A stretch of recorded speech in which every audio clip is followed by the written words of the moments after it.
Welcome to Choose Views with Richard Chew.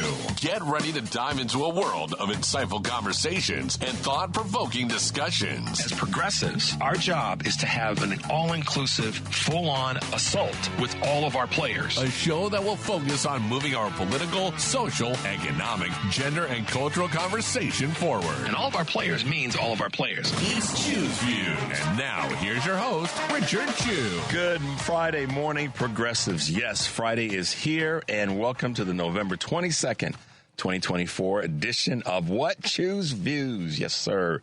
773-763-9278. Catch us on Facebook Live, Twitter Stream, TuneIn Radio, iHeartRadio, and of course, you can email me at richard@WCPT820.com. And I was able to get back to some emails yesterday, Alex. Folks were asking me, Rich, I got to get that clip of the lady, and this was a longer clip that we played last week, of the woman who spoke out about the real America that we're in. And so I was able to get that out to a number of other people.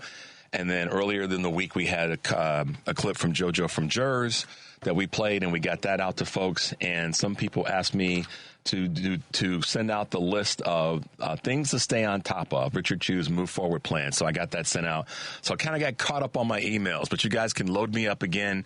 I will sit down and get through them as best I possibly can. Catch all of our shows by subscribing to our WCPT podcast on Apple Podcasts or Spotify. That's where you can get Choose Views, Joan Esposito, Live, Local, and Progressive, Patty Vasquez, hoop-dinging you home. That's a.k.a. driving you home. And check out our man, Edwin Eisendrath, on the weekends, The Big Picture, and, of course, Out Chicago. We've got great programming here. We're blessed to have that, and we're just blessed to have you guys as our followers and our listeners and all the rest. So thank you for that. And make your way over to heartlandsignal.com, our digital platform. It's great stuff there, as we always say. And I proudly, chest out, like to talk about the fact that we've got some wonderful contributors, both in terms of opinion pieces and articles that are there at heartlandsignal.com. And you can also, pull up information that you want to share. That's Alex's favorite word is share. That's right. See, that's an applause for himself. That was a self-applause for Alex, but he deserves it, guys. He and Devin and Henry and Lady B and Paul and Mike and all the folks keep us on the rails. You have no idea. The other day, we had a caller calling from England. Wow. Yeah, I know, right? And the call went away, and so you should have seen Henry. He was like, I got this. So he was navigating the calls that were coming in, plus the caller who was a dedicated caller, guest from England. So you guys do a great job, and we thank everybody. When you call in, give a shout out to our board engineers. Let them know you appreciate what they do to help keep our shows going forward, whether it's here on this broadcast, our weekend shows, of course, our daily shows with Joan and Patty. So make sure you give some shout outs to our board engineers. They do great work. It's Friday, Alex. We are here, and I don't know what to say other than we just have to keep moving forward, marching forward. And I'm gonna save this for a little bit later, because today we have Karen Byrne from TruBlu Politics will be with us in studio, and she and I will chop it up in a major way, just like chopping up onions and broccoli and whatever else you throw into your salad. But since it's Thanksgiving, and that's right around the corner, you'll be chopping up things for the foods that you're going to be preparing. And I'm going to talk about that a little bit later in the show. But not chopping up, but sort of. You'll get it. You'll understand what I'm going to be saying. But when Karen's in with us today at 7:00, we're going to talk about a lot of things. Of course, current events, but we're also going to lean into a couple of the things that the impacts that are unfortunately on the horizon when it comes to Project 2025. And our superpower is going to be what I say every day, and I mean it. We have to stay connected. We have to stay arms locked together. We cannot put ourselves in the position where we're going to allow this infighting to continue, to grow. We have to. You know what we have to do, and I'll put it this way, because this is the thing that someone, I won't say they criticized me, but they said, "Well, what about this?" And let me tell you what I'm saying, and then we're going to go to our break.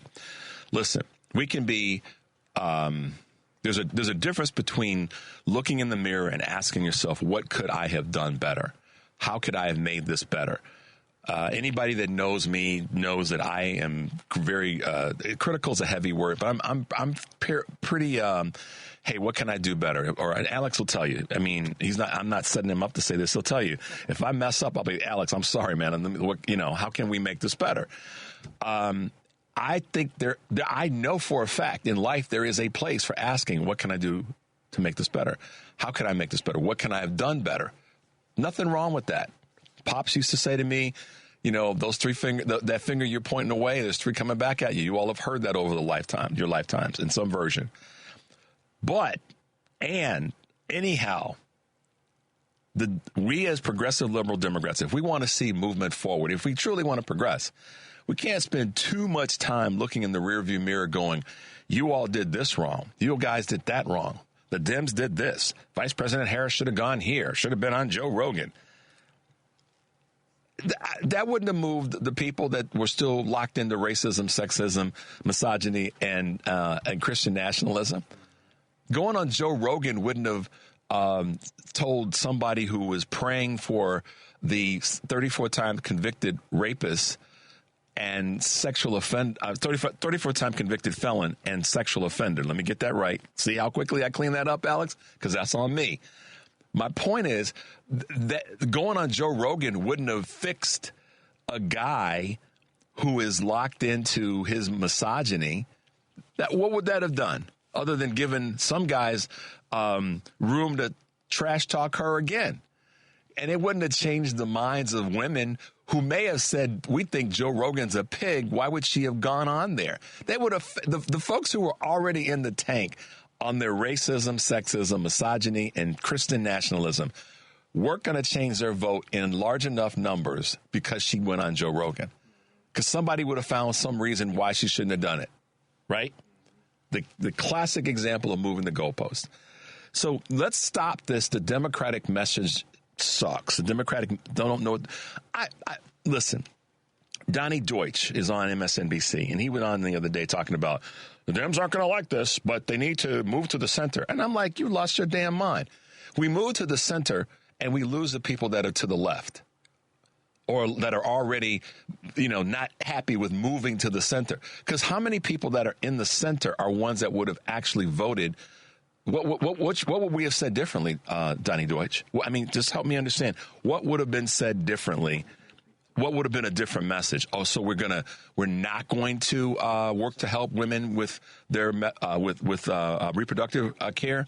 Oh, I mean, we're not going to work to shrink inflation. I mean, everything that Vice President Harris that I can recall with a little reasonable memory was about doing what?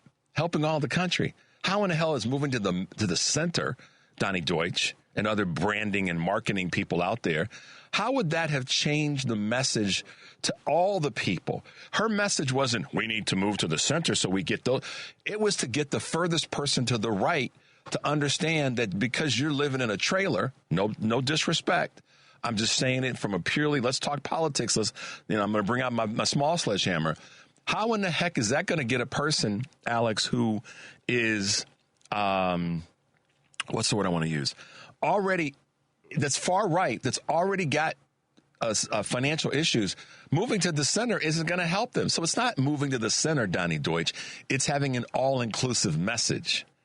And this is why some of these knuckleheads who think they understand this don't understand it. They've ridden on the coattails of past successes to think that their message is relevant now. Maybe they need to change their message rather than telling the Democrats that they need to move to the center. The message, the goal, the policies, the objective of Vice President Harris and Governor Tim Walz was to say, listen, we have a message for everybody, whether you're far right, far left, or in the middle. And the middle is big.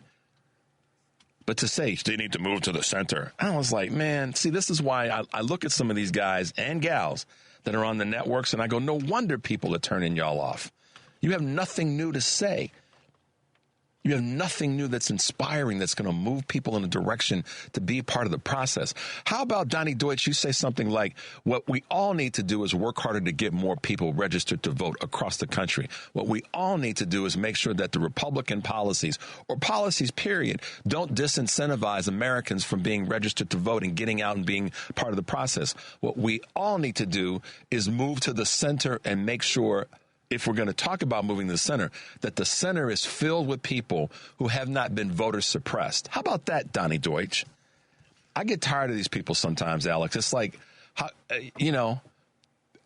he makes no more sense than Patty does, than Joan does, than Tom Hartman does, than Stephanie Miller does, and I'll put myself in the last part of that list, than I do.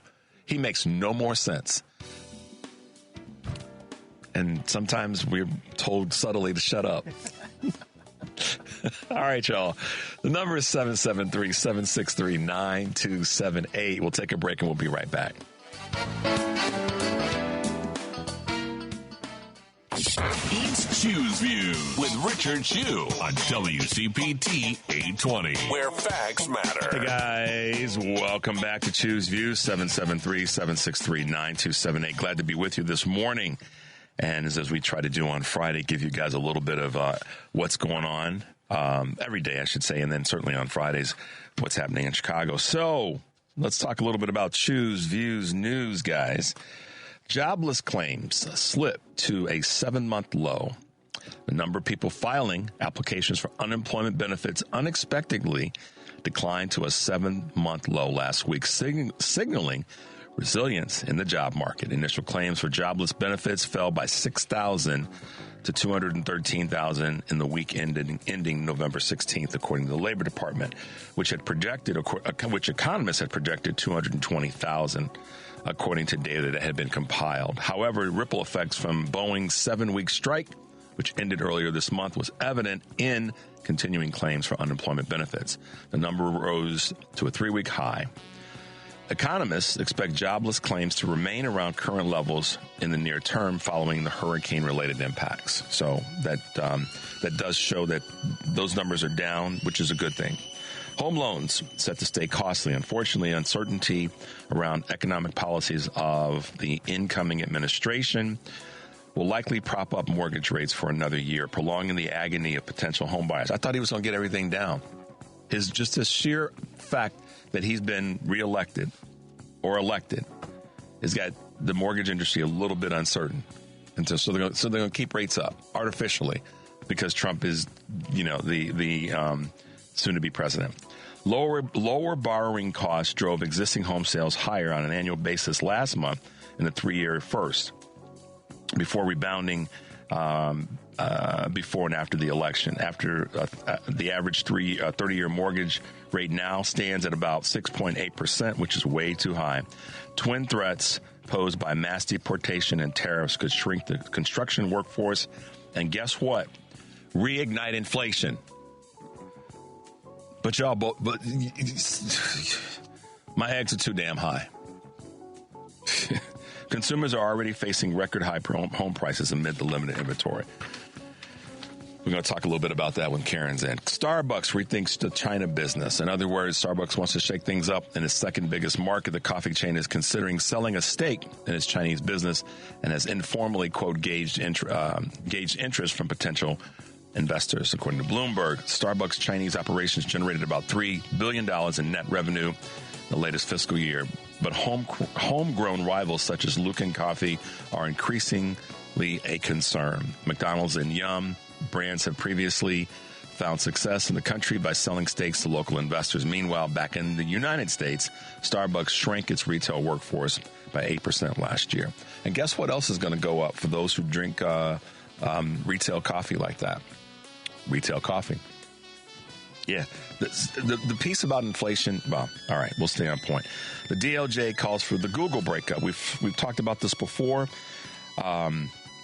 In addition to calling for divestment of the world's most popular web browser, considered one of the harshest potential consequences of last summer's landmark antitrust ruling, the DOJ this week also asked a federal judge to impose a number of punitive measures against the search giant, including limits on its Android operating system. So that's going to be a pain in the behind for some people.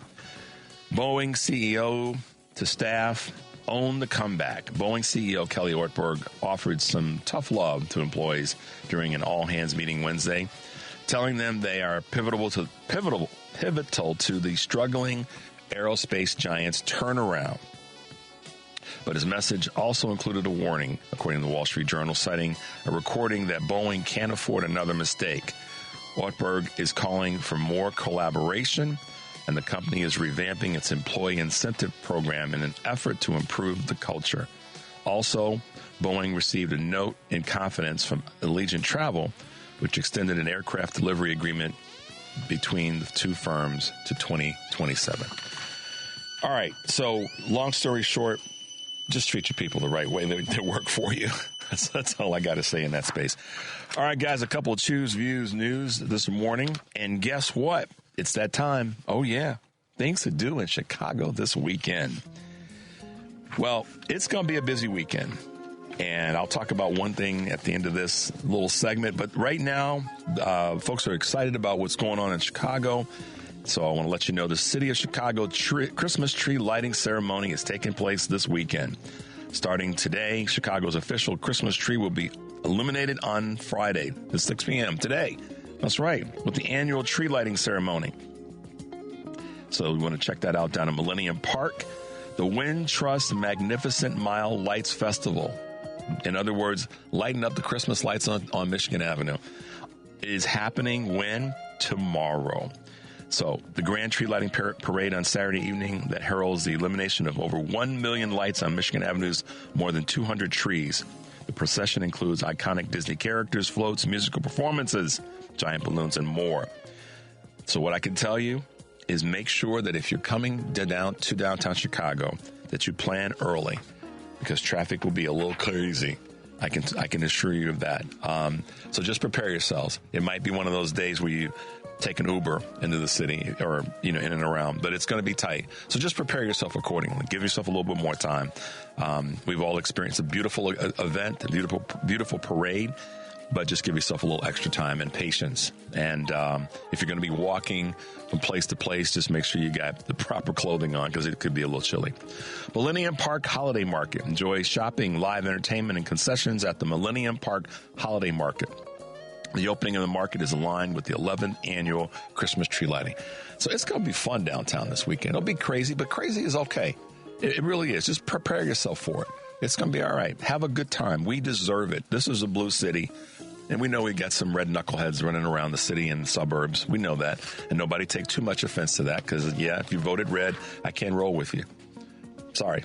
Not sorry, but our city is a great city. Enjoy it. Get out and enjoy it this weekend. Everybody deserves to get out and enjoy the beauty of the city of Chicago this weekend. If you're here, do something that, whether it's a Millennium Park Holiday Market or going to see a play, Christmas Carol, A Perfect Chicago Tradition. That's taking place this weekend at the Goodman Theater, 170 North Dearborn, and the Chris Kundal Market. That's one that's always a hard one to say, but I got it right the first go, Alex. What can you expect at the market? The German-style Christmas market provides a safe outdoor experience for the whole family. You can get some nice apple cider. You can get some nice little gifts. And smell the roasted nuts and all that good stuff. That's a fun thing to do. It's in the Daily Civic Center, and that's happening and up and running this weekend. It'll run through Christmas Eve. So get out and check that out, guys. It's always kind of a fun thing to do. Kind of crazy, kind of busy, but that's okay. Lincoln Park Zoo Lights celebrate 3 decades of priceless holiday memories as Lincoln Park Zoo's annual Zoo Lights presented by ComEd and Invesco. Check it out. It's another fun thing to do. Illumination of lights, trees, that's taking place up at the Morton Arboretum. And the Lightscape, which is taking place, that's going to be taking place. Where is that going to be? Up on the north side, Botanic Gardens. So there you go, guys. Lots of stuff. Oh, yeah, and also the McCormick Tribune Ice Rink.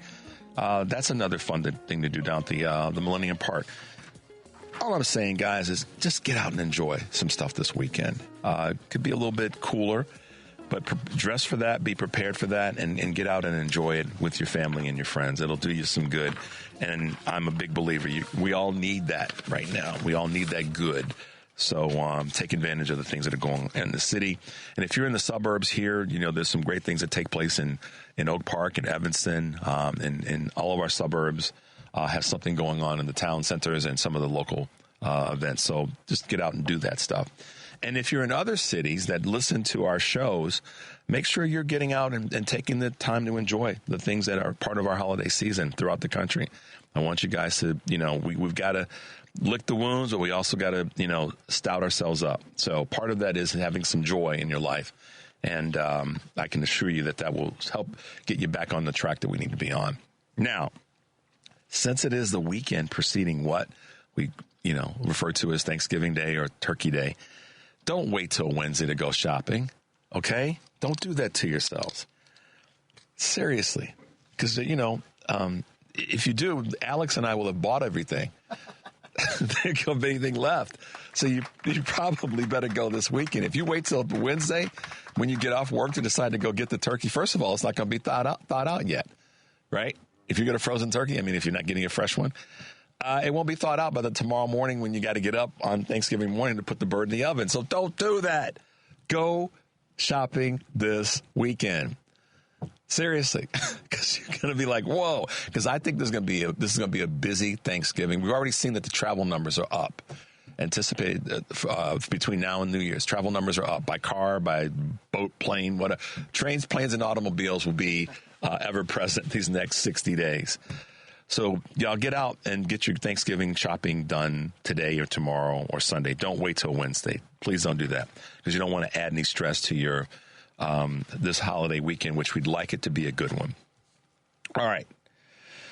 As part of our holiday conversation, and what I mean by that is I talked earlier this week about something that was put out by Media Buster 6, and it's called the 10 Commitments, all right, from the Center for Education. And this is something that our good friend Sue Cohen has her hands on.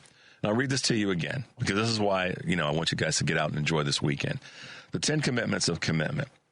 The 10 Commitments, I should say. There we go, not the 10 Commandments. Empathy, critical thinking, ethical development, peace and social justice, service and participation, altruism, humility, environmentalism, global awareness, and responsibility. Okay, so why am I reading those again? One, there were a couple people that asked me to, so I wanted to take care of that for those who requested it. The other reason is, as we are now kind of in the throes of the holiday season, that being Thanksgiving, that being Christmas, that being New Year's, Kwanzaa, Hanukkah, all the things that we celebrate the next, 50 days, we want to well ourselves up with as much goodness as we possibly can. We know the political environment that we're in right now, but we want to well ourselves up with as much goodness and spirit as we possibly can, so we're ready for this fight and that we can enjoy the holidays. So that's why I wanted to read that to you guys again. We're going to take a quick break, guys. The number is 773-763-9278. We'll be right back.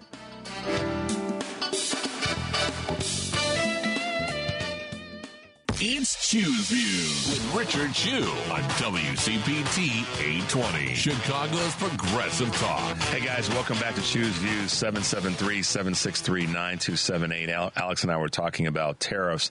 He sent me a piece that he got. When Karen gets in today, we're going to talk about this a little bit more in terms of Project 2025 and relating it back to what tariffs and the improper use of them and the uncertainty can cause. We've got 3 of the biggest retailers, big box stores in the country that are already making plans, and they're talking about it in terms of what this is going to do to impact them. And we'll talk about that when Karen's here, because I want to chat it up with her. Another thing that you guys asked me to reread, and that's my move forward plan. So I'm going to go through the list fairly quickly, but I can email it out to you guys. Again, when we talk about where we are and what we have to be mindful of, what I presented to you guys is this.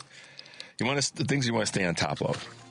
You got to stay on top of your personal care, your circle of people. Make sure you know where they are, what's going on, that you've got everybody's contact information close to you. When I say personal care, I mean making sure that you're taking care of your mental health in this time. Also, your personal money and banking. Know what's happening with all of your financial resources and tools, where they are. where your bank accounts are, what's happening with your 401k. Ask your employer to give you a current statement, whatever you got to do. Know where your money is, okay? Your job. Make sure that the relationships that you have at work are as solid as they can be, up and down, and your lateral colleagues.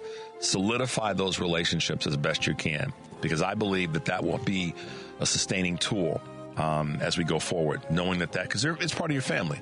Making sure your job is tight and the people that you work with and you have good relationships as best possible, that will help you not feel like you're on an island. Particularly if you're in a red state and you work with in an environment where there's a bunch of people walking around, when they leave the house, they leave the office and they throw their MAGA hat on in the parking lot. So just solidify those relationships at work. Medical, talk to your doctor right now. Set an appointment and go see your physicians. Make sure that you are functioning well there.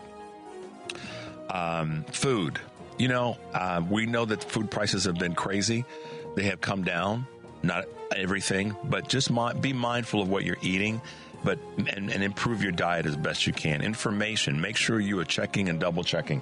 Like Bernice King said, how did she put it? Be careful not to spread fake news. Check it. So with regard to information, be very, very diligent about that. Communication, making sure that your communication is solid.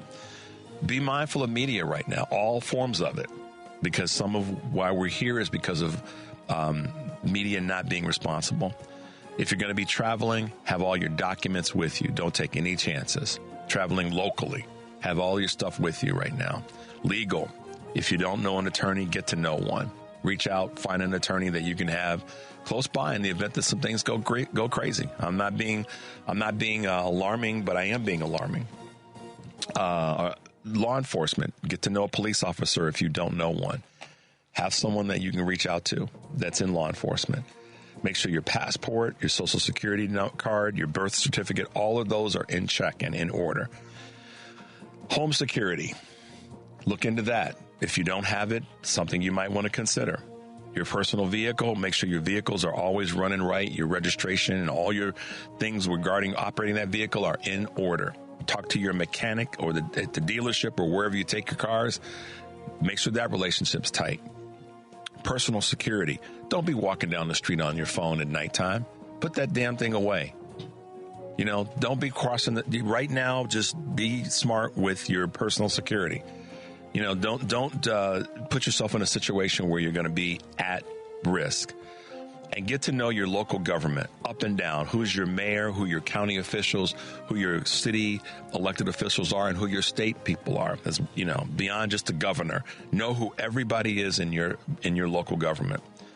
Blue leaders on any level, get to know who they are and get involved with an organization. Getting involved with a volunteer or an organization on any level, it's a volunteer organization or whatever it might be, will give you a sense of family and connectedness, and folks that you may need to be a support system for, and vice versa.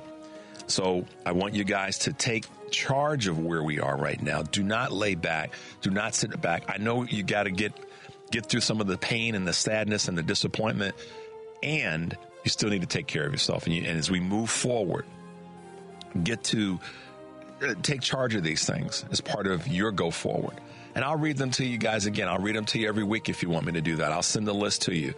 And some of you guys are already checking these boxes, but I just wanted these to be reminders to help you be in charge of where we're going to be headed over these next 2 years, and be as able as possible to be in charge of the things that you may sometimes take for granted. And that's not me pointing fingers at anybody, because we're all susceptible to that. I just want to do my part to keep you guys stout and strong in those areas. Okay? So there you go. Just wanted to get through that because I think it's important that you guys know that I care when it comes to those things. So just there you go. Now, later today, guess what's going to be happening? Our good friend Joan Esposito will be taking your calls and talking to Mike Nellis, founder of Chicago-based digital marketing and political fundraising platform, Authentic. Plus, our Pet of the Month segment with Craig Bodakowski and Mark Drugs, and Darlene Dugan, president of the Anti-Cruelty Society. Live, local, and progressive, weekdays 2 to 5 Yes, that's Joan Esposito, WCPT 820. And then tonight, 5 to 7, Ken Mejia Beal, who was fun to hang with on Election Day, will be in for Patty Vasquez, and his guests will include journalists Nicole Johnson and Mary Jo Mullen, owner of Sweet Spot Bakery and candidate for Lyle Mayor. We got some surprises next week in our short week, holiday week. Plus, he'll be joined in studio by political consultant Mike Nellis, driving it home with Patty Vasquez, sitting in for her, Ken Mejia Beal. Weekdays 5 to 7, Central Time, WCPT 820. And run yourself over to our heartlandsignal.com site, where you can now check out my podcast, too, actually. Choose Views full episodes and Choose Views featured interviews. One or both you can subscribe to. The podcast is available on Spotify, Apple Podcasts, iHeartRadio, YouTube, Amazon, and TuneIn. Just search for Choose Views with Richard Chew, or get the links by visiting heartlandsignal.com/choose-views. Lots of good stuff over there. But make sure to check out my my WCPT colleagues and road dogs, Stephanie Miller's show, my radio sister on the West Coast, following me, Tom Hartman, following Stephanie, Joan Esposito, and Patty Vasquez. So check them all out, guys. All right. Some of what I'm hearing, I had a good conversation with one of our producers yesterday about our go forward. And our go forward is going to include a lot of things. But one of the things it's going to include are the elected officials having that spine that steel in their spine that says, no, we're not going to take it, and we're going to continue to bring the heat. Excuse me. And we need to let folks know that that's where we stand. I'm going to take a quick call. When we come back from that call, I've got a couple clips I want you guys to hear. Let's go to Andre real quickly here in Chicago. Andre, good morning and welcome to Choose Views. Hey, good morning to you, Mr. Chew. Happy Friday, and thank you for having me. You got it. So, yeah, thank you, sir. I have a couple of comments I want to make. You know, when auto manufacturers make automobiles and they sell them to people, every now and then they discover a flaw, so they have a recall on the vehicles. Well, oftentimes everybody don't get the recall message, and they continue to drive their car, and then eventually they run into problems. Well, I feel like Donald Trump was recalled when he lost the election, but some people didn't get the memo, and they put him back in the driver's seat again, and they headed for destruction. I think that if they had got the memo, which we know in layman terms need to fully understand what a Project 2025 and all these other things would be about, they would have been more selected. And by that being the case, it's difficult for me to accept him as being a legitimate president when he was impeached twice and should have been removed, and he just bucked the system, bucked the process. So how can we acknowledge him as being a legitimate president that participated in a free and fair election when everything prior was not fair and duly? So I have trouble with that. Now, the last thing that I think is more important that I want to say than that is this. In light of the deportation that's supposed to take place, this mass deportation, I predict there's going to be a lot of jobs that's going to open up as a result of that. So what I believe is that there should be a law passed that makes it mandatory for 18 years old that if you're not going to college, you're not in school, you're not in the military, it should be mandatory that you register with the unemployment office. And what the unemployment office will do, they don't give you money, but they will give you a list of available jobs and assign you a contact person that you can report back to for the job that you did go apply for. And if you were denied, then they should have the right to call that job up and inquire, why was this person not hired? Because I don't believe there's no such thing as there's jobs that other people won't do. I think that's a made-up myth that it's a way for people to select those that they want to manipulate. So with this idea I'm talking about, is going to get more kids into the workforce. It's going to make Social Security solvent. It's going to cut crime in the streets because the government spends $20,000 to $30,000 to keep an individual in jail. Why not be proactive and start a way to get them employed and have them out of trouble? That was my idea, Mr. Chief. Andre, first of all, thank you as always for your contribution to the show. It's always good to hear your voice when you call in. And, you know, going back to this, the first thing that you said about people not getting the memo, people not, you know, getting the message. that the illustration that you gave to that is beautiful, because a lot of people, there's two things I'm going to say about it, or two angles I'm going to say. A lot of people didn't get the message. A lot of people got the message but didn't pay attention. And so both of those groups of people are the ones that were, I think, predisposed to, whether they got the message or not, they still weren't going to do anything that was going to help the greater country. And they would rather have this person that you so well denoted, that's convicted, that's twice impeached, all these things. They would rather go for that than they would to say, you know what, I do want to turn the page. I'm tired of this stress. And so this is where we are. But, you know, man, we're going to hang in there together. We have to. Not only are we going to hang in there together, we're going to stand up strong and tall. That's what I want us to do. And part of that is what you just said, in recognizing that some people missed it. So we have to stand up and make sure that we're pushing things forward. Andre, thank you. Well, good luck driving that car with all those flaws, but you didn't get the recall. Yeah, I know, right? They're wondering why the car is not steering right. Well, they sent you a recall to say that, you know, the rack and pinion was an issue, but you decided to keep on driving it down the street. So yeah. Thank you, Mr. Chu. Thanks, Andre. Have a good weekend. If I don't talk, give us a call before Thanksgiving. But if we don't talk, man, have a good holiday, and then we'll talk soon. Okay. Oh, he's gone. Oh, not. I'm listening and not looking. All right, guys. Alex is keeping it real. I had this clip prepared, and the timing of it is just right for what Andre just talked about in terms of somebody being underqualified, being in this role. Let's play the one from Representative Lee. Instead, Republicans are trying to bastardize the term DEI to be a slur. When Justice Ketanji Brown Jackson was up for confirmation and when Vice President Harris was added to the ticket, they called them DEI hires. They want you to believe that a Harvard graduate with over 20 years of experience, who happens to be a black woman, is not qualified, but a Fox News personality is qualified to run the Department of Defense. And the WWE executive is qualified to run the Department of Education. Let's be real. There is an attempt to create a direct correlation between our race, being a black person, and our qualifications. So much as to say that there is no way to be a black woman. There is no resume that a black person could have that would qualify them unless that black person is a Republican. And there is a quota there. Yeah, there definitely is. And to that end, and Karen and I will talk about this, I'm sure. Now it's come out that the woman, McMahon, who was selected for the head of education, she lied about having a college degree. Man, but yet we're going to bring the best people. Oh, Lordy. All right, guys, the music's playing. That means we're going to go to a break. 773-763-9278. We'll be right back. Welcome back to Choose Views with Richard Chu on WCPT 820, Chicago's Progressive Talk. Hey, guys, welcome back to Choose Views, 773-763-9278. We have another clip that I've been wanting to play the last couple of days because it definitely has a shelf life.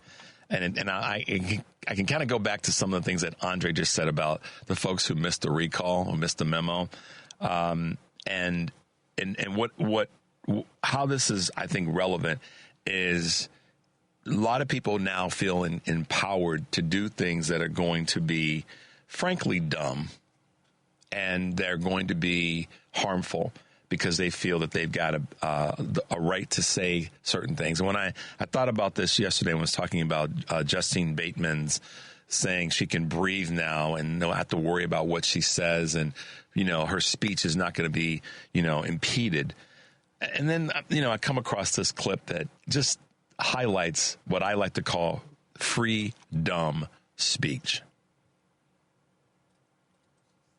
I am totally supportive in creating a great place for everybody, but I just think we have to be cautious that it's not going to violate religious freedoms and freedom of speech. An example of a violation of freedom of speech, I recently learned from one of my kids in high school that a word that I regularly use that I think is a regular word is apparently on the don't use list. So I learned that from my high school children, which is the word retard. Retard means slow. It's in the dictionary. It literally, retardant, slows down fires. And I did not realize, no, you cannot control my speech, Mr. Rafeel. So you cannot. I can use the word retard. Okay, so this is one of those violations of freedom of speech that really concern me. So I really think there needs to be a lot more caution placed on specific parameters so that you respect those other constitutional rights. Thank you. So I call that free dumb, D-U-M-B speech, because here's what's interesting about that clip. The couple things that I noted when I heard it the other day. First of all, Alex has got his wry grin on. What really struck me about it is, wait a minute. She's talking about this and going on about it. And then basically someone kind of raises their hand because I guess they either had a question or and she immediately went down the path of, oh no, you're not going to stop me. You're not going to block my freedom of speech. Maybe the person just had a question. So, who knows? But she was so hell-bent on, I'm going to say what I have to say, not unlike what Justine Bateman was saying. I'm going to say, I'm going to do what I'm going to do. But the other part that I found interesting is she said, I think. I don't know if she thinks or not. But I will say that when I heard this clip, I thought, this is where we are with the people who just are going to be, unwieldy.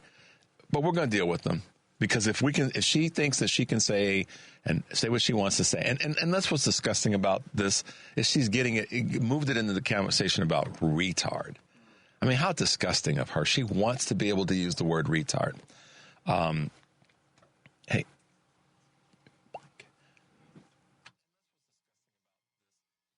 So, sorry about that, guys. I wanted to just say something to Alex. Listen. She wants to be able to use the word retard. How disgusting is that? You want to be able to use the word retard. That means that you want to willfully be harmful and disrespectful. But hold on a second.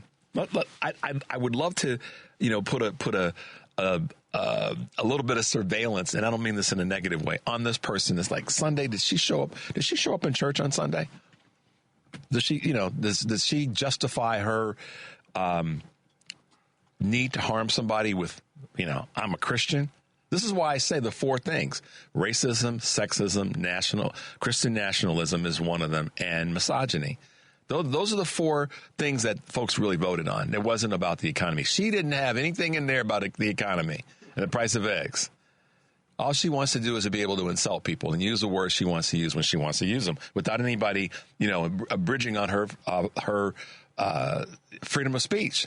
But the reality is, all she's trying to do is be harmful. Who wants to call somebody a retard? If children do that, if children name call. So she's sounding like a child.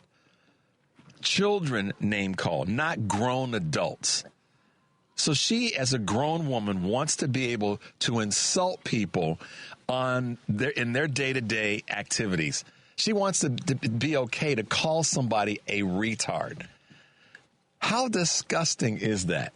I can only imagine there being, she's a school bus driver, Alex. And so, listen, she's lucky she's in the state that she's in, because if she called my child a retard, or any of I don't have any children, if she called any of my nieces and nephews and grandnieces and nephews, or either of your children that, but that's what they voted for. They did not vote for the ability to have prices of eggs and other things go down. That's what she voted for. She wants to be able to call somebody the N word or the S word or the F word. That's what she really voted for. Guys, I don't think I'm crazy, but that's what she voted for. She wants to be able to walk down the street, and if she sees a child who's struggling, be able to say, look at that retard. She wants to be able to walk down the street and see a woman who may have a walking disability to say, look at that, whatever, without somebody slapping her upside the head. Because, there's certain communities that she's not going to get away with that in. And we know that we live in that community. So when Andre called and said that he feels that people missed the recall and he feels that people missed the memo, some people missed it and some people they got it and chose to not look at it. And that woman fits into that category. She got the recall memo on Trump, and she got the understanding about what Representative Lee is talking about in terms of the lack of qualifications for these people that are being nominated or selected or whatever to the cabinet. She got the memo. She got the recall notification. She just decided to disregard it. And, she and Justine Bateman are in the same, they're in the same little club. They want to be able to say whatever they want to say without having any repercussions come their way or hold any responsibility. And then try to shield themselves with the conversation around the First Amendment and freedom of speech, that shields her from that. Well, this is a classic example of someone being so arrogant and with such disregard that there's going to be somebody that's going to take the same perspective that she has, and they're going to say some stuff to her that probably has been needed, has needed to be said for a long time. And so she's going to get lambasted because, her face is on that clip, not just her voice, guys. So it'll be interesting to see how that plays out. All right, Alex, as we wrap up this hour, I want to play one other clip that I think is hugely appropriate, and that is from Representative Jasmine Crockett. Let me tell you, the reason that my colleagues wanted to make sure you understood the same Black history that your side of the aisle wants to delete out of classrooms is because you can then misuse words like oppression. There has been no oppression for the white man in this country. You tell me which white men were dragged out of their homes. You tell me which one of them got dragged all the way across an ocean and told that you are going to go and work. We are going to steal your wives. We are going to rape your wives. That didn't happen. That is oppression. We didn't ask to be here. We're not the same migrants that y'all constantly come up against. We didn't run away from home. We were stolen. So yeah, we are going to sit here and be offended when you want to sit here and act like, and don't let it escape you that it is white men on this side of the aisle telling us, people of color on this side of the aisle, that y'all are the ones being oppressed, that y'all are the ones that are being harmed. That's not the definition of oppression. You tell me the prolonged, cruel, or unjust treatment that you've had, and we can have a conversation. You could start with Exodus. The final thing that I will say, diversity works. And until you can show me data that says otherwise, I think that we need to go back to being a country that listens to experts and gets out of our feelings and recognizes, again, that racism is real in this country. And until we stop pretending that it's not, we will not solve the problems that we are consistently facing. And that will bring real unity that we seek when we're looking for a more perfect union. Yeah, there she is. As I said, I was having a conversation with one of the producers here yesterday about how we go forward. One of the ways that we go forward, and I've been talking about this since the election, is that we have to make sure that we are giving our elected officials the confidence to know you all need to bring a sledgehammer to every doggone meeting. We got your back. Listen, we need to push our colleagues, our friends and family and all the rest and support them and let them know we cannot lay down. But we also need to let the Representative Lees, Crockett, Senator Warrens, Spansberger, Kim, all the rest know we got you.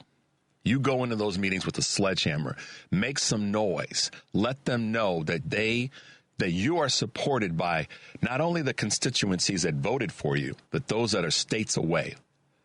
And we'll talk about that on the back end of this hour. Hey, guys, the number is 773-763-9278. When we come back, we're going to have some more fun. We'll be right back.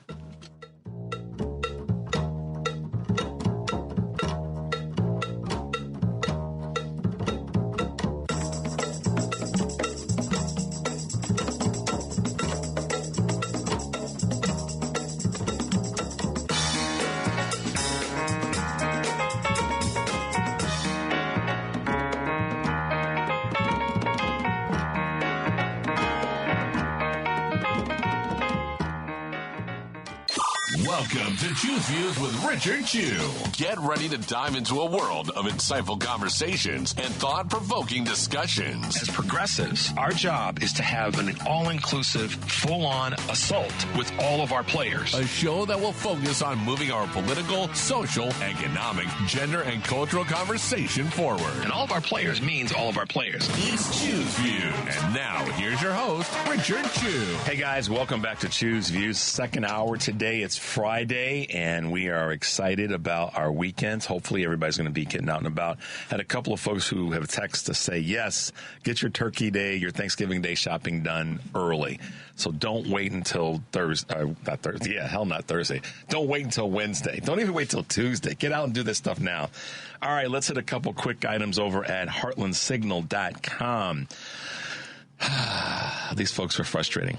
Ohio Republicans misled many voters into thinking that they were going to end gerrymandering. And once again, they lied. Ohio Secretary of State Frank LaRose and State Senator Teresa Garavone preparing for a meeting that they essentially outright lied to the Ohio voters, saying that they were going to address and end gerrymandering. And that didn't happen. It's not going to happen until we change who's elected in the states. That's the reason that state elections matter, y'all. Why you've got to be involved. That's one of my go forwards. What do we do to go forward? How do we move forward? And that is to get involved with blue leaders on any level and get involved with an organization. That helps change those local things, those local elections, those local items that are part of our voting. Some other articles and posts. New Trump appointee Dr. Oz supports what? Privatizing healthcare. And there's a clip. I went through it and I said, I'm not even going to stress myself about playing it because I don't want to stress y'all. But he's a doggone fool, you guys. He wants, in this privatizing of healthcare, the positioning of what he wants to do is insane. It's going to be harmful to so many Americans. Another article and post over Sean Duffy's another sex-crazed reality star set to join the president, or at least being selected to the president's cabinet. Some good news. Marcy Kaptur, Ohio representative, defeats Derek Marin, I should say, in Ohio. And, of course, the clip we just played you can find also at our Heartland Signal X. And be able to share that with folks that you want to include in your world. All right, guys. Couple things from heartlandsignal.com. Make your way over there. As I say all the time, there's good stuff.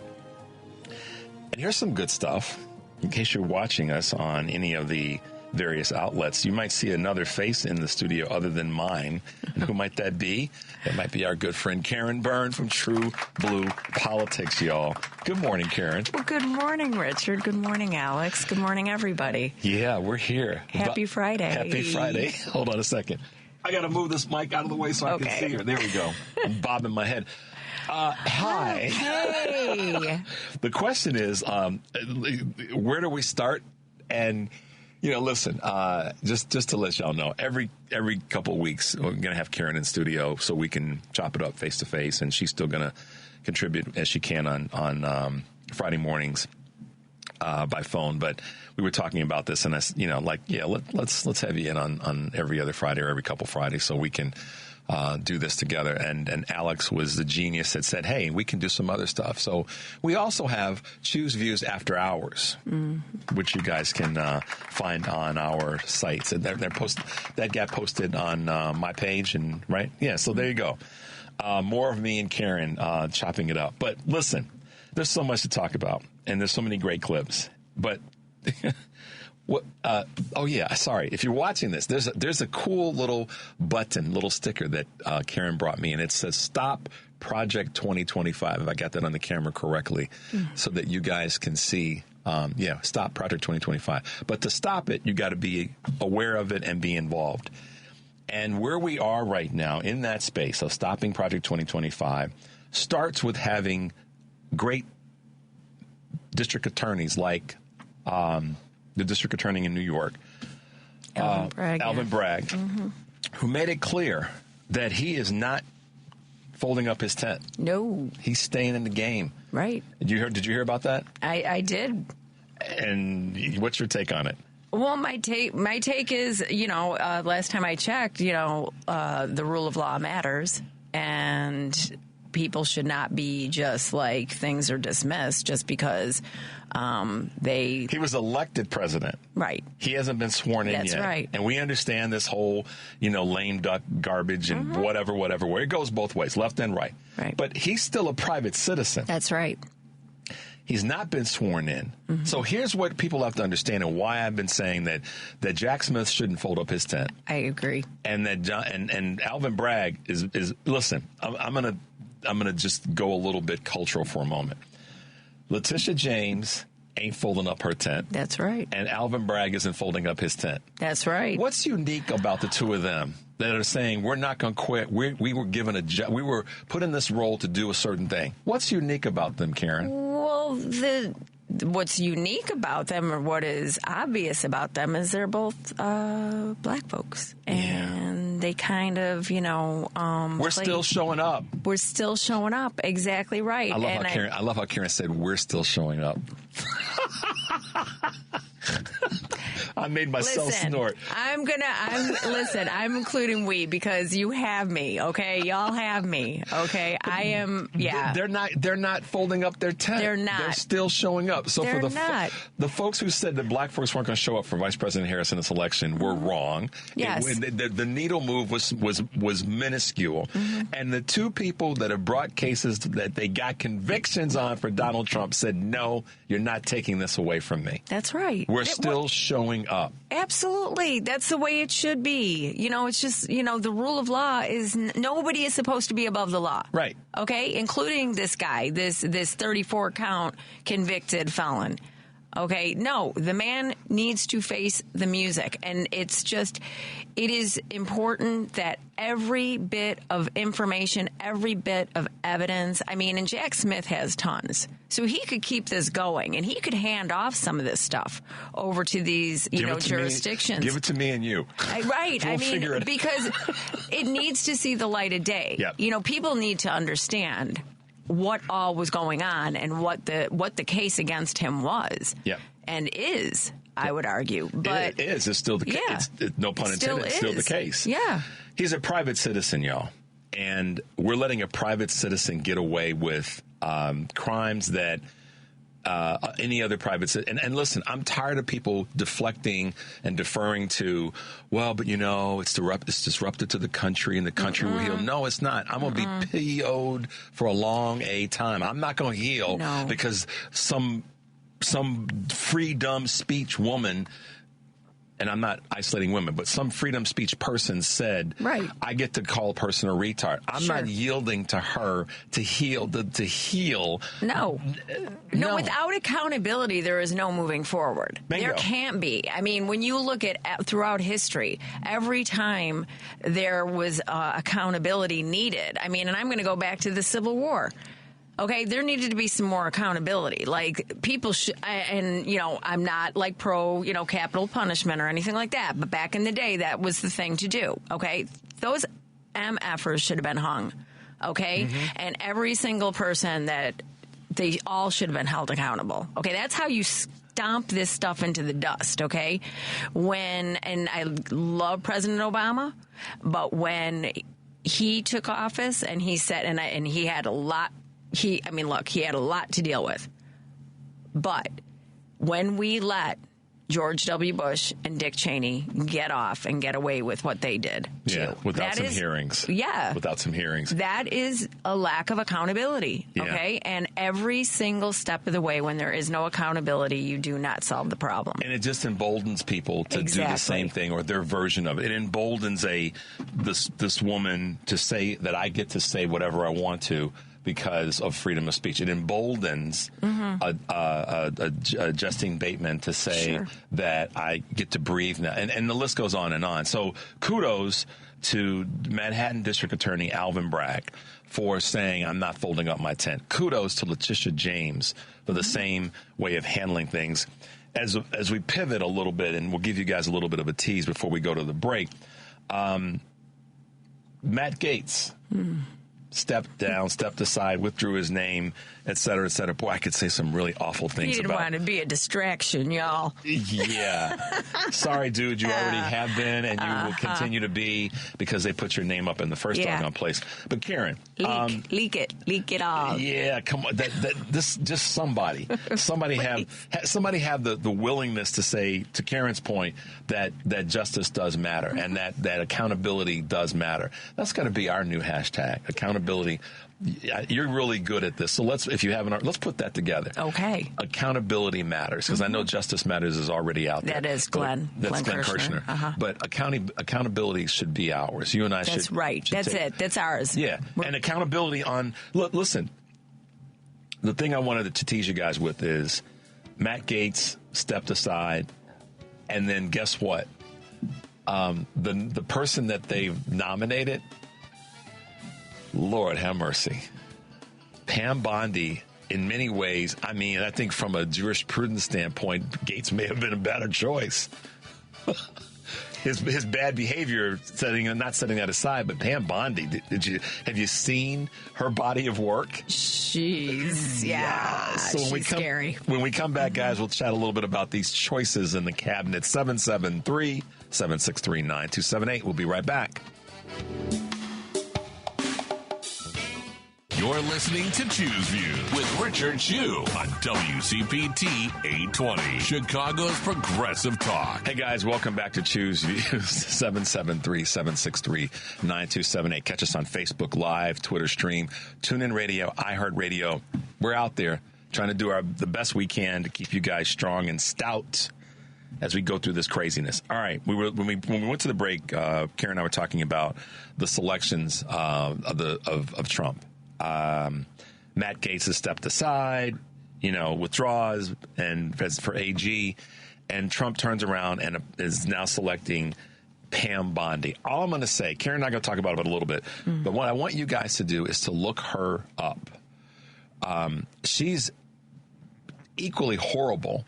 We don't know anything about any sexual craziness that she's got going on, but some of the stuff she's done in terms of ethics. And she's going to, the next AG. This is the same person that, if you want to sort of do some dotted lines, that's connected to the way in which Jeffrey Epstein should have been prosecuted. Karen, what say you? Yeah, yes, I had heard that because she was not on my radar at all. But apparently, she was always being on the short. She was always on the short list.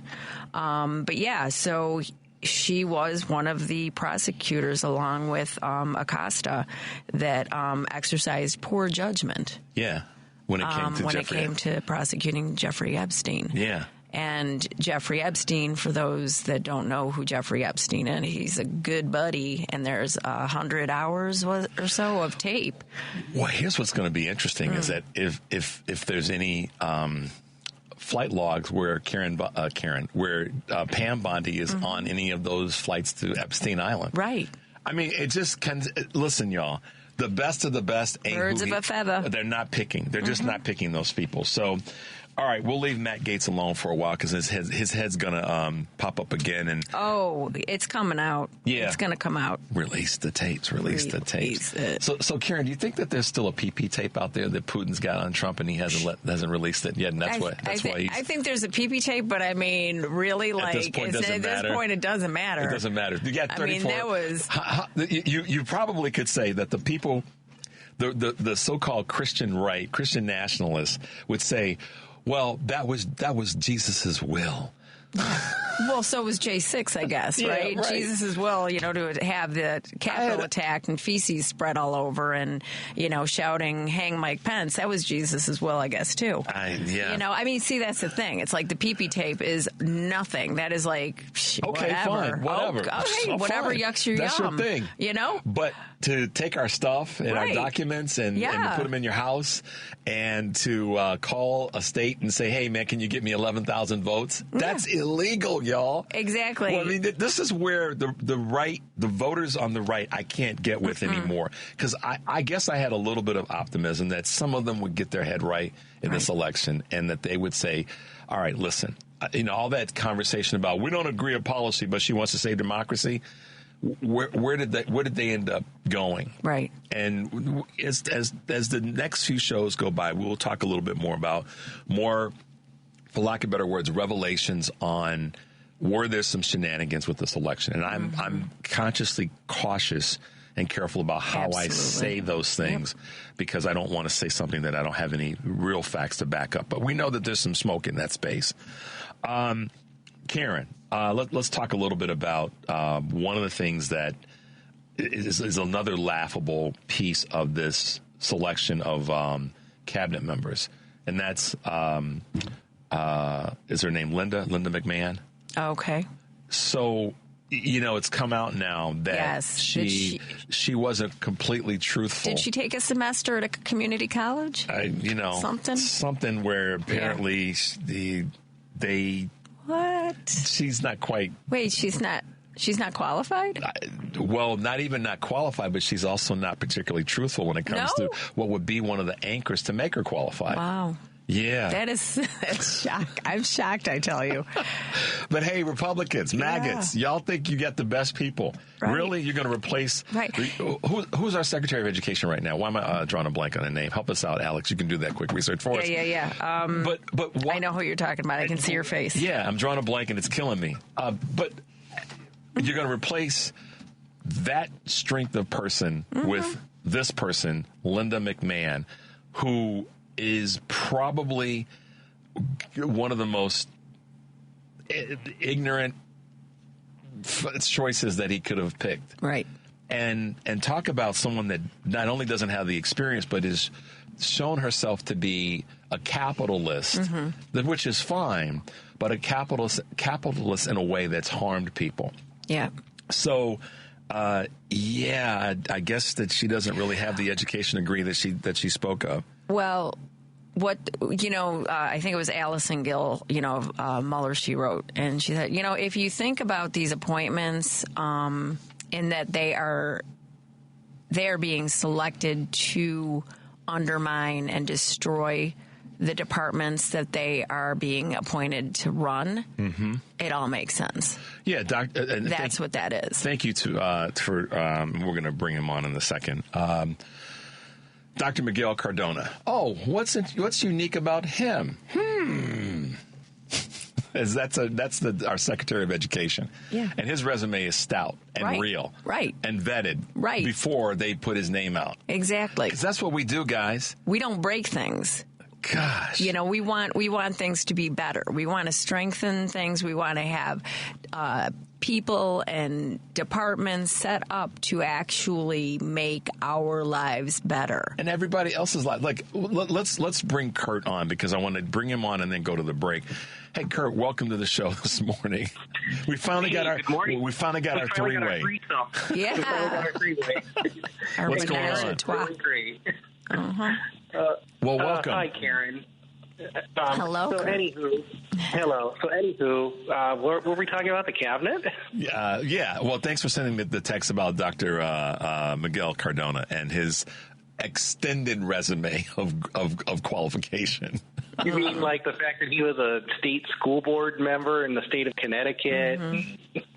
So, all those qualifications. That boring qualification stuff. Who needs that? Who needs that? I mean, and I do have a connection with one of the cabinet members. I mean, the current cabinet members. And, I mean, he was the governor of a farming state for 8 years.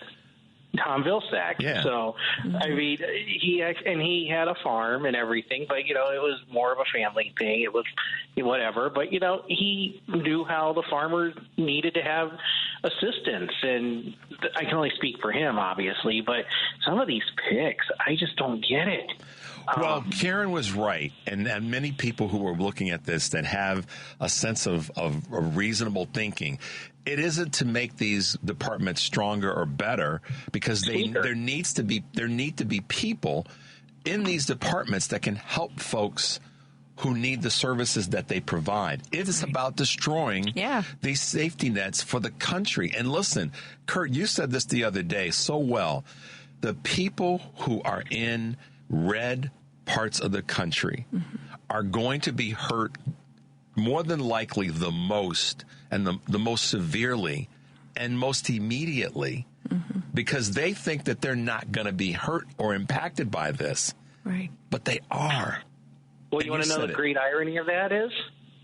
All these things that Joe Biden and his cabinet have been doing, like with the infrastructure bill and the CHIPS Act and the Inflation Reduction Act, a lot of that Joe Biden, President Biden, Vice President Harris, and his cabinet have done has benefited more the red areas than it did the blue areas. Yep. Absolutely. That's so true. That's always the way it is. The welfare states, the welfare states get, the benefits of what the donor states have put in. Together. Yeah. And you know what? As far as Pam Bondi goes, don't forget she was also one of Trump's attorneys during the first impeachment. Yep, that's right.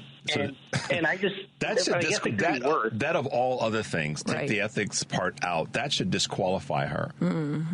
And I guess it could be worse. We could have Ken Paxton. Yeah, I saw that too. Somebody brought that. Stop making me sick, Kurt, with this, But Sean Duffy from The Real World? I know. Come on.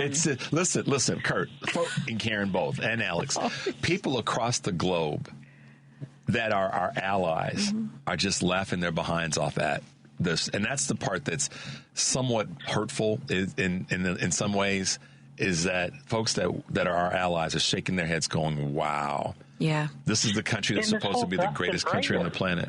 What's that? And this whole best and brightest thing, I mean, this is proof positive that Donald Trump has a very huge mental problem.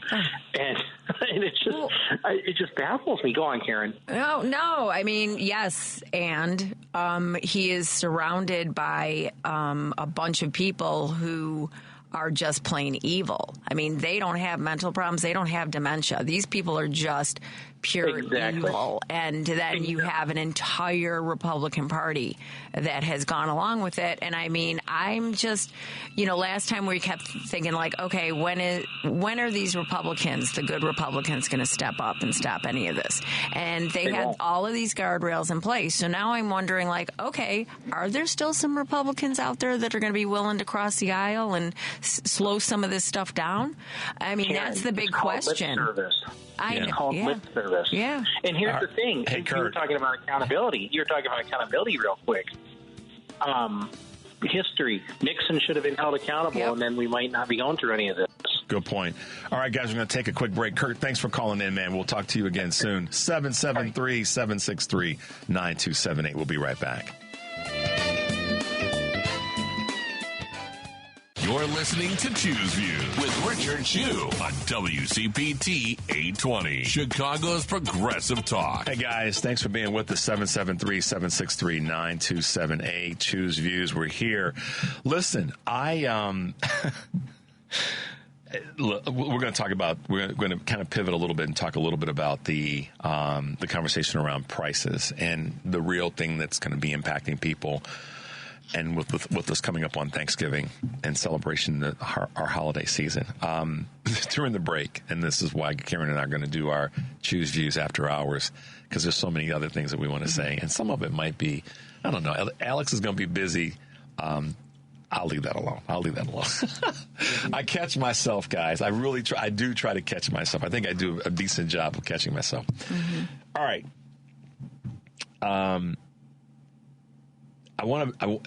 Gina Raimondo is the Commerce Secretary.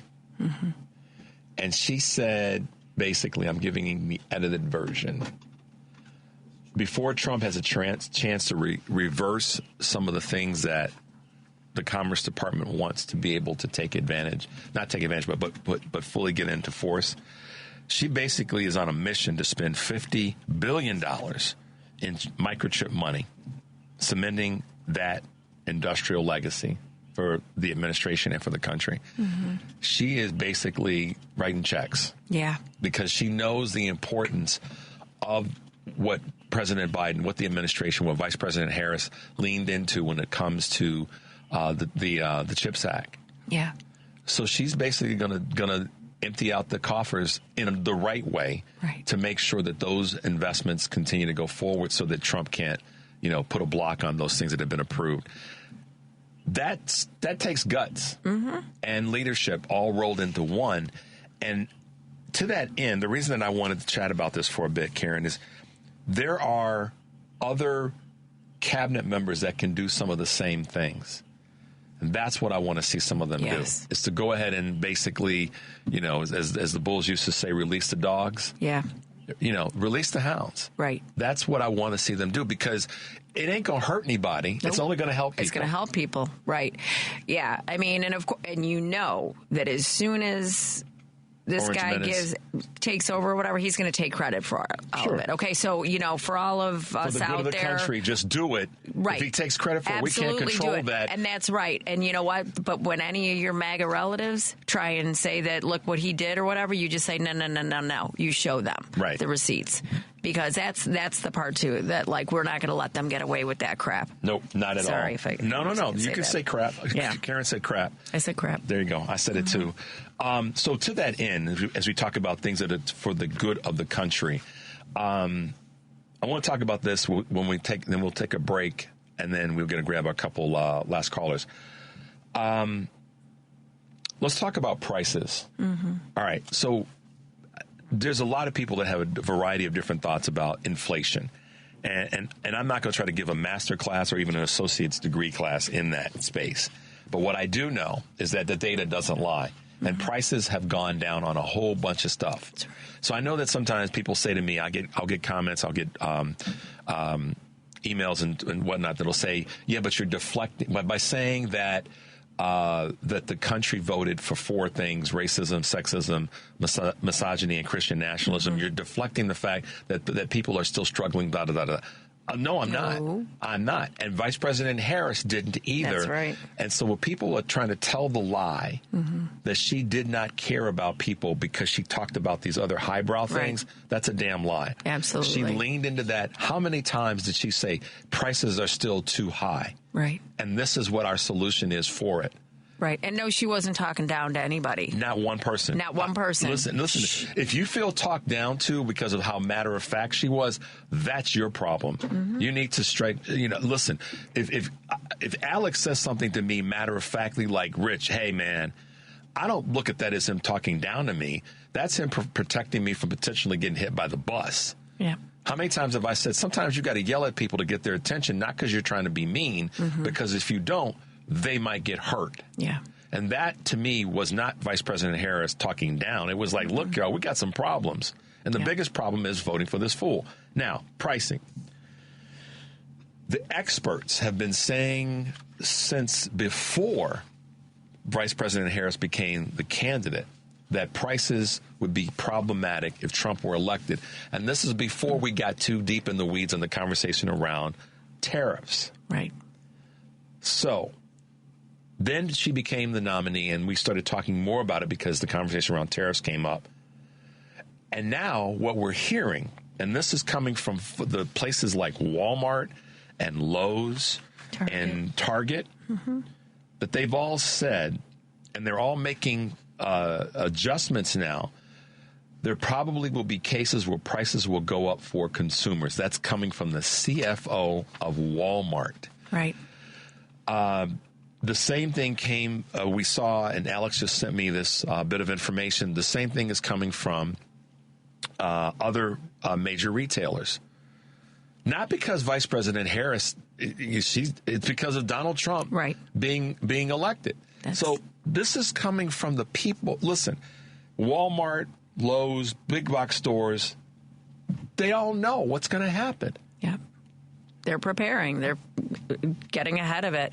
You know, I remember the last time he was occupying the White House, and I think I even mentioned it to you, and I was doing my real estate, but I was also selling furniture, retail.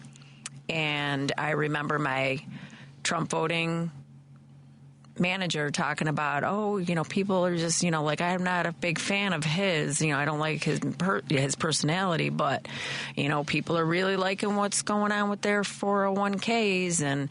And then his tariffs last time hit, and he was having to go through and increase all of the prices by 25%.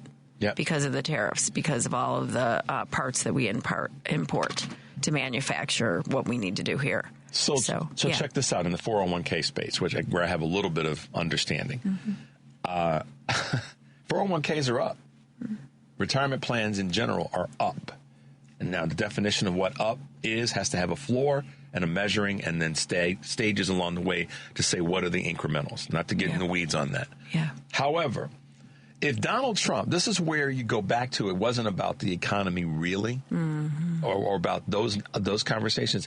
Because if, in fact, Donald Trump would get credit for people saying, well, my 401k is doing better and my this is doing better, okay, you get that box that you can check.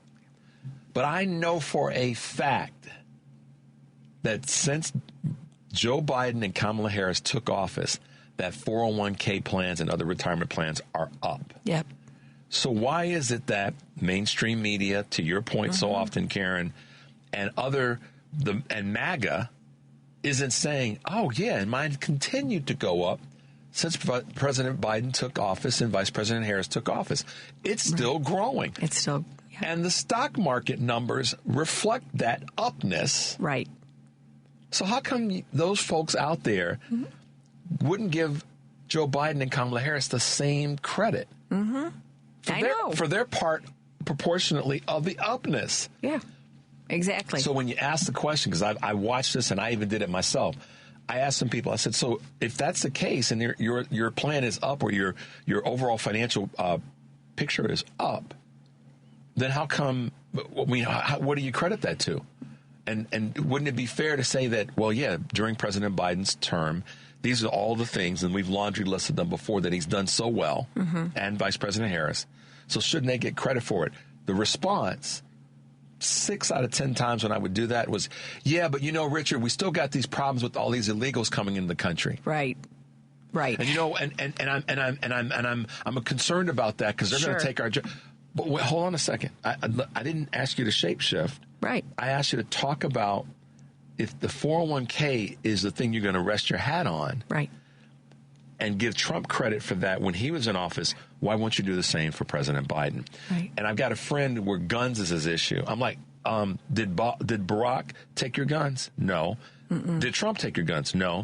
Has Biden taken guns? No. Okay. So why are you worried about people coming and taking your guns? But they can't get there, Karen. No, they can't. And, oh, boy, yeah. I mean, not to mention the fact that, all of the expert economists came out and said that part of the reason that we had it wasn't just a soft landing, it was a miraculous recovery of our economy, a post-pandemic economy that Joe Biden and Kamala Harris inherited, was because of immigration. Okay, so when they talk about the mass deportations, this is what's about to go down. Yep. And the fact of the matter, and I think Andre had called in earlier, talking about, mandatory, making it mandatory for people to go and take these jobs that are going to be left open by our immigrant community. Well, they don't want them. I played the clip earlier this week from The interview that was done with the gentleman that runs a major farm in California, he's like, listen, because the question was asked, well, what if you paid them, $36 an hour or whatever it was? They're like, they still don't want it. They don't have the capacity or the willingness or the desire to do the jobs. Sure. Talking about non-deported people, right, i.e., white folks. Right. And exactly. And what does that do to the prices then? I mean, hey, listen, I'm all about having the conversation around like we need to do better with our food sources.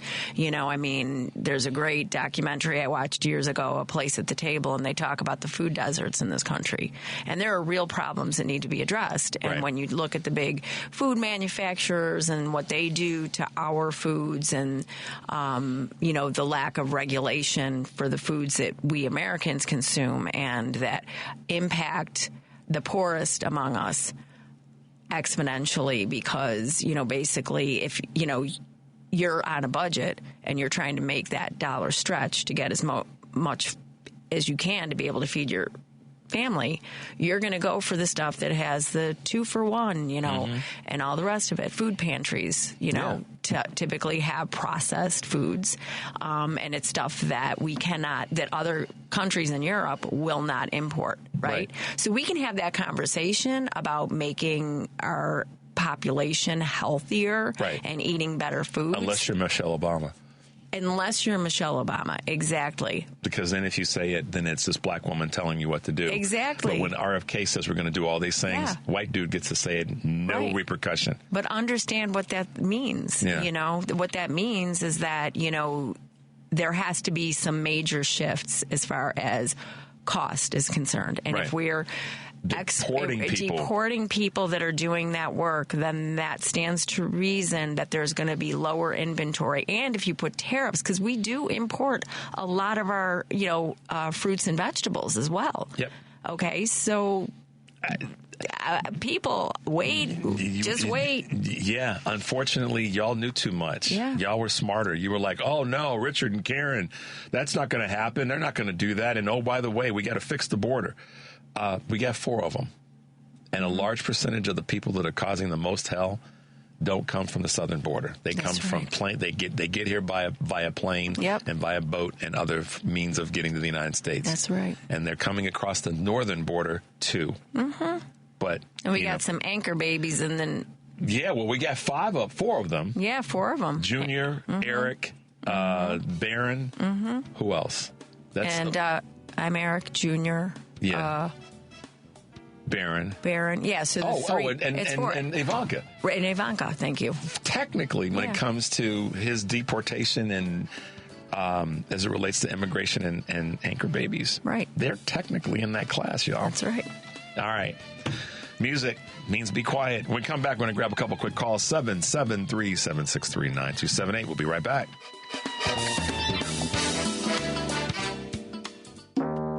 Welcome back to Chew's Views with Richard Chew on WCPT 820 AM, where facts matter. Take it away, Richard. Hey, guys. Welcome back to Chew's Views, 773-763-9278. Let's go to Azalee real quickly in Villa Park. I love Azalee. Good morning, Azalee. How are you today? Good morning, Richard. Thanks for everything you all do, all your guests and everything. And I guess I'd have to say good morning to all my grandsons. You picked up a bunch of grandsons and granddaughters in the last few weeks, right? Right. Yeah. I want to go to church, Azalee. I want to come to your church.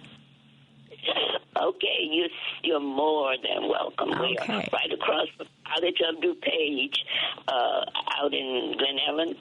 If you know College of DuPage, we're right up. We'd love to see you, and to welcome you. Okay, Richard, there's so much to say. America, right now, we are living in what I call a pre-apocalypse time, because after Trump, it's going to be like an apocalypse. So right now, we are saying, okay, he's going to be out in 4 years. No. Mm-hmm. He told you he's not going to be. And when we look at that, we say, "Oh, this is America. We're not going to let a dictatorship come into our country. We have all these freedoms." that will protect us.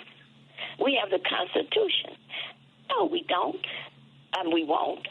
But Trump has said, and I wait a minute, I knew this down in my heart, but then I read it on Yahoo News. He's saying that he is right now running for 2028. Mm-hmm. Yeah. He said they will find a loophole. Yeah. And with this Supreme Court, mm-hmm. you know there will be many loopholes, many things.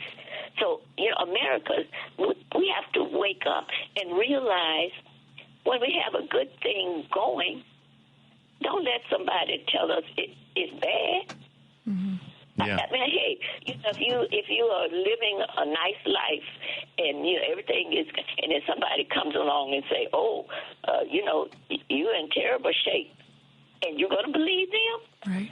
Because that is exactly what they did. They said, the economy is bad for you. People were living, they were buying Trump's $1,000 stuff. So they had to have some money. Mm-hmm. I mean, some of these people that voted for him. Mm-hmm. But they said, the economy is bad. Mm-hmm. All of that. And you cannot listen to what liars say, because that's the way all this stuff got started, with a lie. With a lie. Absolutely, Azalee.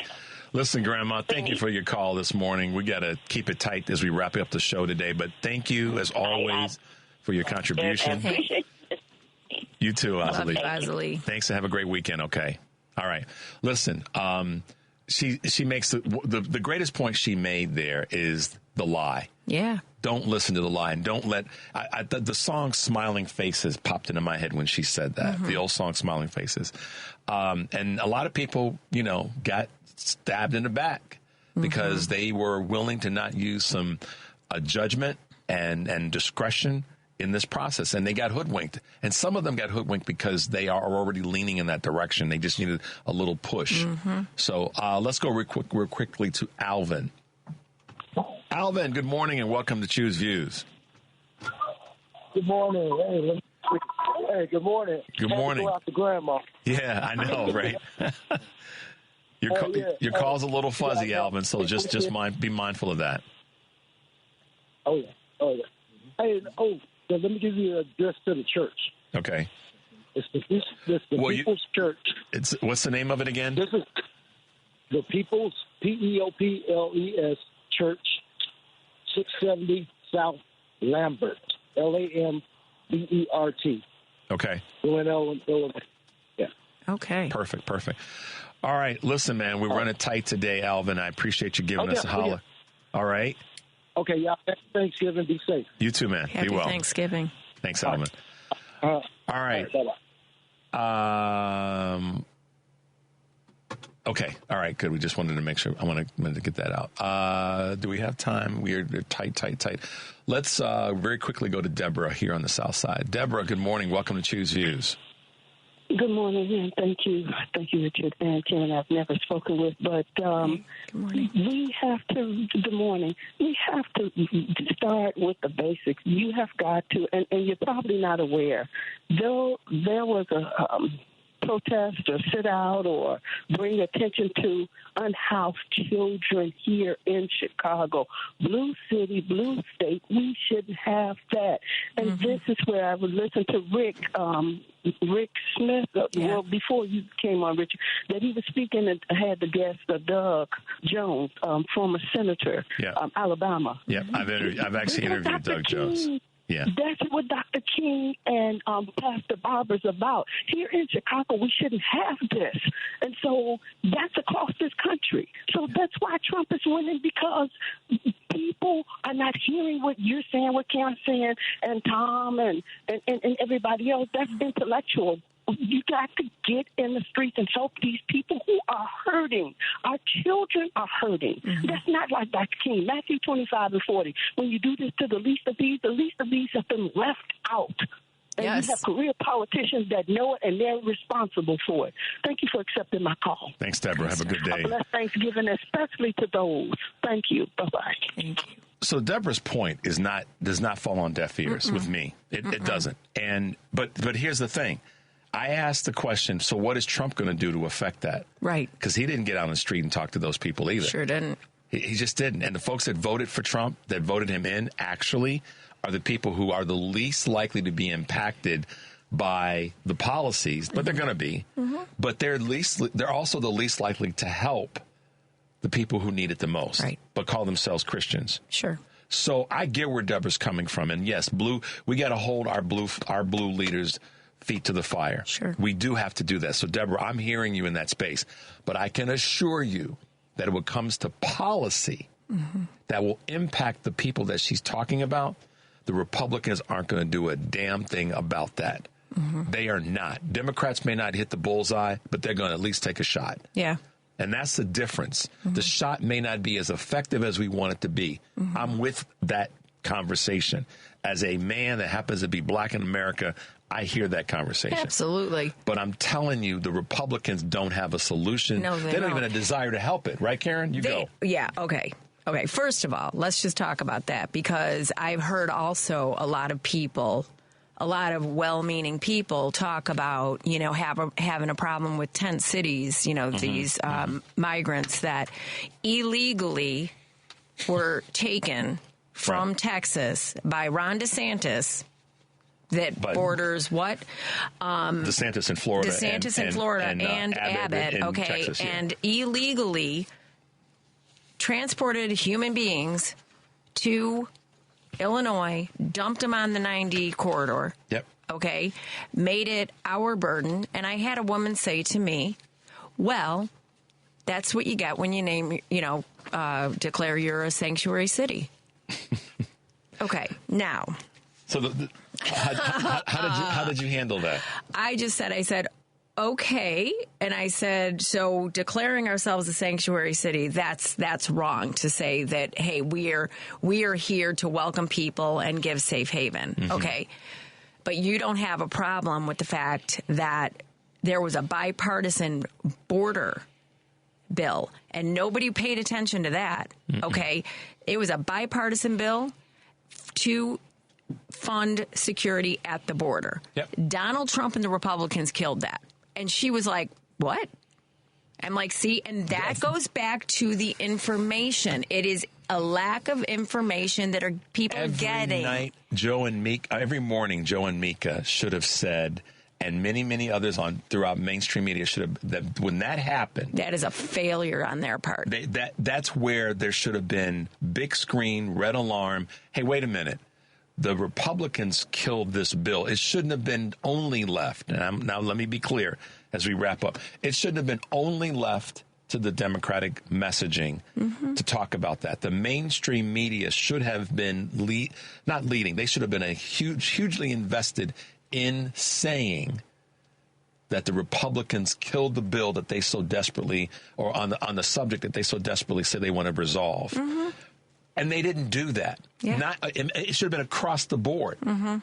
And that's the failure of mainstream media, and that is one of the contributing factors as to why their ratings are going to continue to plummet. Well, and can I just say, too, Marsha Blackburn, remember she's running her mouth about all the fentanyl at the border or whatever that was seized at the border. What a knucklehead. Okay, so they blame Biden for people coming to the border, drugs coming to the border, not even acknowledging the fact, and that's the whole thing. They don't want to solve the problem. They just want to run on and talk about it and whine about it. It's political theater and scapegoating. And part of the problem with Marsha is the bleach seeped in too far. Oh yes, so it did. Listen, the rat comb. I make a dig every now and again, but I try to do it in a way that I would say that to her face. Oh yeah. So there's things that I say about people every now and again. I try not to name call too often and all that, because it's the same. I would say it to somebody's face. But I'm going to say this to you guys. It's been great being with you this week. We've had a great week, great guests on the show. And in studio today, in case you didn't know, we had Karen Byrne from TruBlu Politics with us today. Thank you for having me. Yeah. I always love coming in. I love it when you're here. We have fun, big smiles. And listen, guys, we're going to lead from the front. An old friend of mine used to say that all the time. We're going to lead from the front and do everything we can to bring you with us as we go forward in this process, because I believe we can win it. We just have to stay focused and stay connected. That being said, guys, into the show, into the week. Make it safe. Be careful out there, but enjoy your weekend. And always take a deep breath and make your life count.